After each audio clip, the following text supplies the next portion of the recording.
सारेगामा, इसके बारे में सवाल है। कुछ दिनों की बाद आया है, हालाँकि जैसे गाने सदाबहार होते हैं, वैसे ही कई बार मुझे लगता है कि कुछ शेयरों पे सुमेश जी की राय भी सदाबहार होती है। लेकिन भाव तो बदलते रहते हैं, तो उसके हिसाब से कुछ न कुछ तो बदलेगा। तो आनंद जी पूछ रहे हैं, लंबी अवधि के नज़रिए से सारेगामा पर क्या राय है? इस पे हमारा कवरेज है राजीव। और जिस तरह से सारेगामा काम कर रहे हैं, तो स्ट्रैटेजिक मूव मुझे ठीक लगता है। पहली चीज़ ये है कि इनके पास जो अब तो देखते हैं ना कि हर गाने के लिए रॉयल्टी लगती है। अब तो कोई गाना डाल भी नहीं सकता यूट्यूब पे, पता नहीं कब किधर से कॉपीराइट अटैक हो जाता है। तो इनके पास जो कलेक्शन है, जिसको हम संग्रह कहते हैं, इनका सबसे ज़्यादा है इनके पास।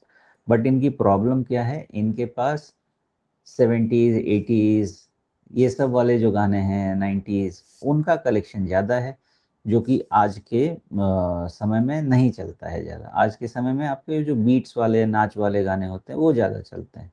यानी वो 2000 के बाद वाले गाने, या 2010 के बाद वाले, 2010 के बाद वाले, 2000 भी नहीं रहेगा, 2010 के बाद वाले गाने रहेंगे। उनका कलेक्शन इनके पास कम था, जो ये राइट्स कलेक्ट कर रहे हैं। दूसरी चीज़, इनका पैसा सिर्फ ऐसा नहीं कि गानों से बनता है। एक तो इन्होंने सारेगामा लॉन्च किया था, कारवां, वो उससे भी था, लेकिन वो कारवां तो अब रेवेन्यू कंट्रीब्यूशन उसका कम होता जा रहा है।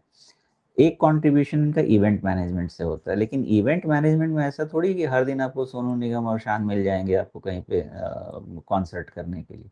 वो साल में एक आधा ही होता है। इसलिए सारेगामा को इवेल्युएट करने का तरीका आपको ईयरली रिजल्ट होगा देन क्वार्टरली रिजल्ट। तो पहली चीज आप ये समझ लीजिए कि इसको आप क्वार्टर के रिजल्ट से नहीं समझ पाएंगे, आपको फाइनेंशियल ईयर का वेट करना पड़ेगा। तो इसका एक जो ये होगा, रिजल्ट होगा, ये होगा कि वाइड रेंज में इसका स्टॉक फ्लक्चुएट करेगा, गिरेगा भी ज़्यादा और बढ़ेगा भी ज़्यादा। और जब तक वो चीज़ वैल्यूएशन नॉर्मलाइज नहीं हो जाए, तो फिर इसमें मूवमेंट नहीं आएगा। बट मुझे इनकी स्ट्रैटेजी ठीक लग रही है।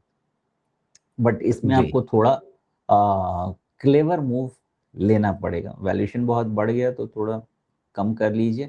और टोटल एग्जिट कभी नहीं है ऐसे स्टॉक से रखना चाहिए, जबकि क्योंकि एक तो ग्रुप आप देख लीजिए, हाँ क्या बोलते हैं, मतलब आप किसी भी तरह से क्वालिटी ऑफ मैनेजमेंट पे कोई क्वेश्चन नहीं है, कंपनी पे कोई क्वेश्चन नहीं है, बिजनेस ग्रोथ पे मुझे कोई इशू नहीं लगता है। तो ऐसे में करना ये चाहिए कि इस पोर्टफोलियो में एक स्टॉक भी होता है ना, एक स्टॉक का certain portion can be strategic and certain portion can be tactical. ये करके भी आप आरओआई इम्प्रोवाइज कर सकते हैं इसमें। जी। अब यहाँ इस चार्ट में सुमेश जी, मुझे एक चीज़ दिख रही है जो आजकल कम दिखती है, और अक्सर ऐसी पॉसिबिलिटीज़ को मैं नीचे आइडेंटिफ़ाई करने की कोशिश करता हूँ, और आप कहते हैं कि कम से कम कटोरी आधी भर जाए, उसके बाद सोचेंगे।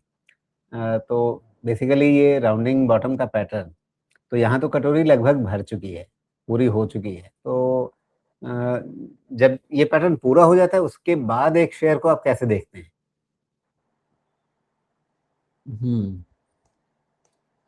ये पैटर्न,